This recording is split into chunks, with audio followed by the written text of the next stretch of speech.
আজকে হচ্ছে সরস্বতী পূজা। সকাল সকাল দেখো আমি স্নান করে রেডি হয়ে নিয়েছি শাড়ি পরে। তো অনেকদিন পরেই শাড়ি পরলাম, তো কেমন লাগছে অবশ্যই তোমরা কমেন্টে বলো। আর এখন যাব অঞ্জলি দিতে সৌম্যদের বাড়িতে, আমাদের পিছনের বাড়িটায়। তো ওদের বাড়িতে সরস্বতী পুজো হয়, ওই দিদি ভাইটা প্রতি বছর করে। তো চলো এখন ওখানে যাওয়া যায়। যত বড় আছে বেশি কথা। আরে দাদা ডগি আসছে আবার। ডগি কই?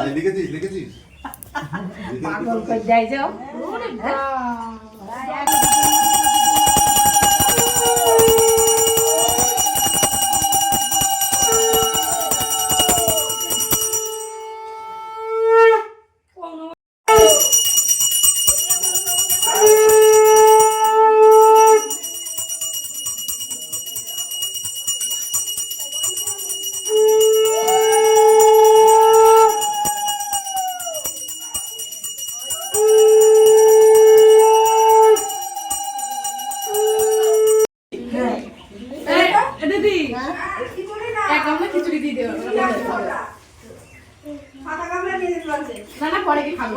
তুই বোতলটা জলদি ছড়াও।